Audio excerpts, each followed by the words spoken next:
بارگاہ رسالت میں درود پاک پڑھیں صلی اللہ علیہ وسلم۔ حضرات محترم اپنے دونوں ہاتھوں اٹھا کر مچل کے بولے یا رسول اللہ۔ دیکھیے کہ ایک شعر سن لیں، اس کے بعد میں کچھ اپنی باتوں کو بتاتا ہوں کہ بلند جس کا بھی ہوگا سور بولے گا۔ سماعت کیجیے گا کہ بلند جس کا بھی ہوگا سور بولے گا، اور جسے پینا ہے شراب طہور بولے گا، اور زبان عشق پر پابندیاں نہیں لگتی، نبی کے نام پر سنی ضرور بولے گا۔ سبحان اللہ۔ نحمدہ و نصلی علی رسولہ الکریم، اما بعد فاعوذ باللہ من الشیطان الرجیم، بسم اللہ الرحمن الرحیم۔ النبی اولا بالمؤمنین، صدق اللہ العلی العظیم، وبلغنا رسولہ النبی الامین الکریم، ونحن علی ذلک لمن الشاہدین والشاکرین، والحمد للہ رب العالمین۔ لی خمسۃ اکفی بها حر الوباء الحاتمہ، المصطفیٰ والمرتضیٰ وبناہما والفاطمہ۔ یا رسول اللہ انظر حالنا، یا حبیب اللہ اسمع قالنا، اننی فی بحر ہمنی مغرق خذ یتشاہل لنا اشکالنا۔ تخت دیتا ہے، تاج دیتا ہے، عظمتوں کا مزاج دیتا ہے، جس کا کردار ہو بلند اس کو یہ زمانہ خراج دیتا ہے۔ اور علی کا عشق مقدر سوار دیتا ہے، علی کا عشق مقدر سوار دیتا ہے، علی کا بغض چہرہ بگاڑ دیتا ہے۔ علی کا عشق مقدر سوار دیتا ہے، علی کا بغض چہرہ بگاڑ دیتا ہے۔ علی کے ذکر کو ادنا سمجھنے والوں، علی تو ہاتھ سے خیبر اکھاڑ دیتا ہے۔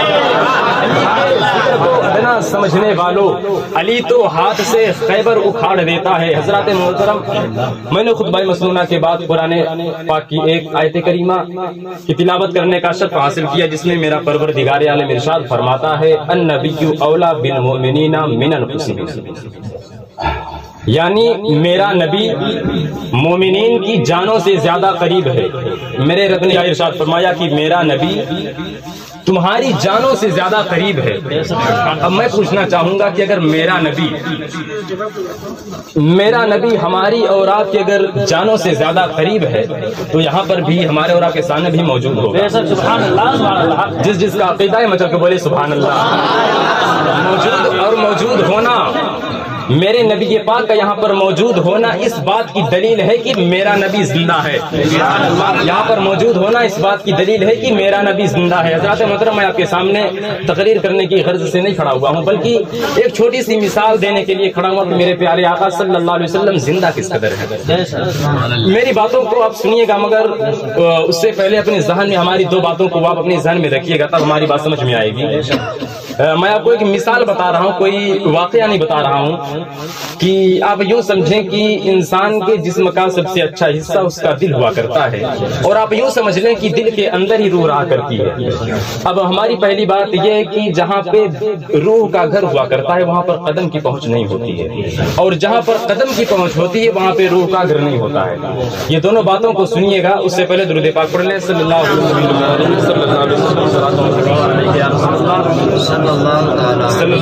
علیہ وسلم۔ میرے پیارے آقا صلی اللہ علیہ وسلم کی طبیعت بہت زیادہ علیل ہے، یعنی آپ حجرہ عائشہ میں بستر پر جلوہ گر ہیں، آپ کے پاس میں آپ کی شہزادی حضرت فاطمہ رضی اللہ تعالیٰ عنہ بیٹھی ہوئی ہیں۔ اچانک میرے نبی نے کیا سنا کہ دروازے پر کچھ آوازیں آ رہی ہیں۔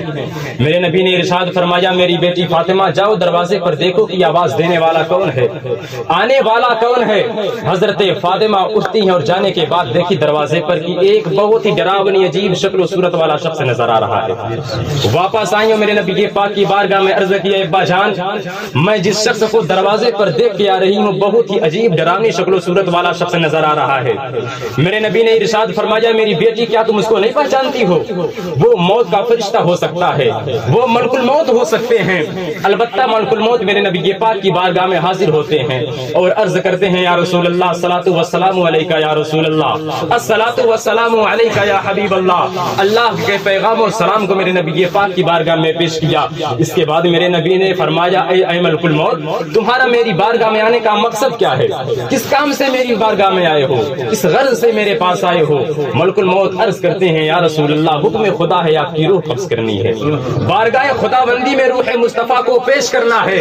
میرے نبی نے تبسم فرما کے ارشاد فرمایا اے ملک الموت، جو میرے رب کی رضا ہے وہی تو اس کے محبوب کی رضا ہے۔ یعنی ملک الموت میرے نبی یہ پاک، میری بات کو سمجھیے گا، بس میں سمجھانے کے لیے کچھ ایک مثال دینے کے لیے آپ کے سامنے آیا ہوں، باقی تقریر کرنے کی غرض سے نہیں، مچل کے بولے سبحان اللہ۔ ملک الموت میرے نبی یہ پاک کی روح مبارکہ کو نکال لیتے ہیں اور نکالنے کے بعد اپنے دستی مبارک میں سجا کر لے جانے کے لیے سفر شروع کر دیتے ہیں۔ ملک الموت آسمان کی جانب روانہ ہو جاتے ہیں۔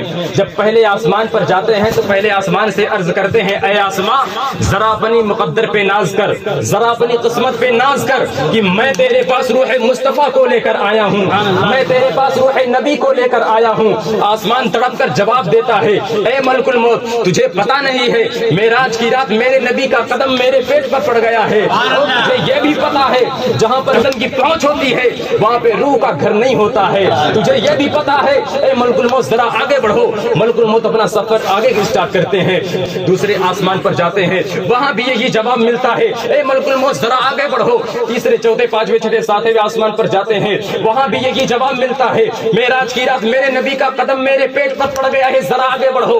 اب موت کے فرشتے ملک الموت سدرا پر جاتے ہیں، سدرا سے عرض کرتے ہیں اے سدرۃ المنتہا ذرا اپنی آنکھوں کو کھول، ذرا اپنی مقدر پہ ناز کر کہ میں تیرے پاس روح مصطفیٰ کو لے کر آیا ہوں، میں تیرے پاس روح تاجدار انبیاء کو لے کر آیا ہوں، تیرے پاس رکھنے کے لیے لایا ہوں۔ کہ سدرا تڑپ کر جواب دیتا ہے اے موت کے فرشتے تجھے پتا نہیں ہے یہی وہ جگہ ہے جہاں پر معراج کی رات حضرت جبریل امین نے عرض کیا تھا یا رسول اللہ اگر یہاں سے آگے میں ایک بال کے برابر بھی بڑھوں گا تو میں جل کر راکھ ہو جاؤں گا، یعنی یہاں بھی میرے نبی کے پاک کے قدم کی پہنچ ہے، ذرا آگے بڑھو۔ اب موت کے فرشتے سب سے آخر میں عرش اعظم پر حاضر ہوتے ہیں اور عرض کرتے اے عرش اعظم ذرا اپنی مقدر پہ تو ناز کر، ذرا اپنی قسمت پہ ناز کر کہ میں تیرے پاس روح تاجدار انبیاء کو لے کر آیا ہوں۔ عرش اعظم بھی تڑپ کر جواب دیتا ہے اے موت کے فرشتے تجھے پتا نہیں ہے معراج کی رات میرے نبی کے پاک یہاں پہ حاضر تھے، یہاں پر موجود تھے، اور میرے نبی کے پاک کھڑے ہو کر کے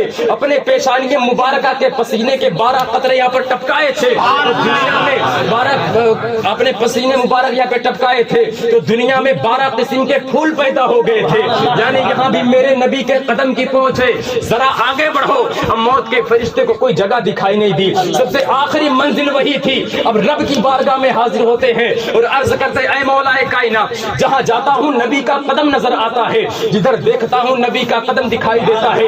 اے رب کائنات آسمانوں پر دیکھوں تو نبی کا قدم نظر آتا ہے، سدرۃ المنتہا پر دیکھوں تو نبی کا قدم نظر آتا ہے، عرش اعظم پر دیکھوں تو نبی کا قدم نظر آتا ہے۔ اے رب کائنات اب تو ہی بتا میں روح مصطفیٰ کو رکھوں تو رکھوں کہاں؟ میرے نبی نے ارشاد، میرے رب پروردگار عالم نے ارشاد فرمایا اے موت کے فرشتے قدم کی بنیاد پر روح مصطفیٰ کو اگر آسمانوں پر نہیں رکھا جا سکتا، قدم کی بنیاد پر تو نے روح مصطفیٰ کو اگر عرش اعظم پر نہیں رکھا تو معراج کی رات میرا نبی میری بارگاہ میں بھی حاضر تھا، میں اپنے نبی سے باتیں کر رہا تھا، میرا نبی مجھ سے باتیں کر رہا تھا، یعنی یہاں بھی میرے نبی کے قدم کی پہنچ ہے۔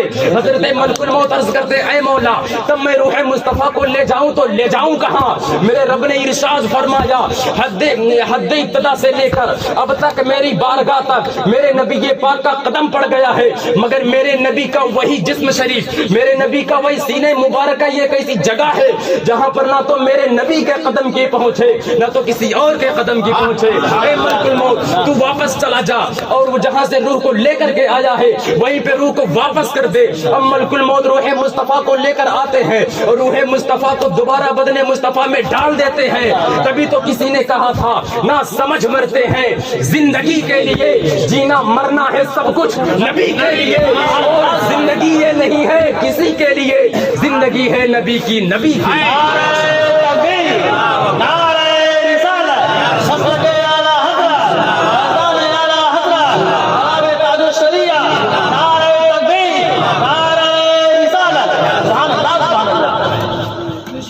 میری بات سے کیا سمجھ میں آیا؟ یہی سمجھ میں آیا سرکار اعلیٰ حضرت، یہی سمجھ میں آیا کہ میرے نبی اول بھی ہیں، میرے نبی آخر بھی ہیں، اور میرے نبی کل بھی زندہ تھے، میرے نبی آج بھی زندہ ہیں۔ کبھی تو سرکار اعلیٰ حضرت ارشاد فرماتے ہیں چمک تجھ سے پاتے ہیں سب پانے والے، یا رسول اللہ چمک تجھ سے پاتے ہیں سب پانے والے، میرا دل بھی چمکا دے چمکانے والے، اور جو مردہ کہے خود وہ مردہ ہے واللہ، وہاں بھی جہنم کا ایندھن ہے واللہ، تو زندہ ہے واللہ، تو زندہ ہے واللہ، میری چشم عالم سے چھپ جانے والے۔ السلام علیکم ورحمۃ اللہ وبرکاتہ۔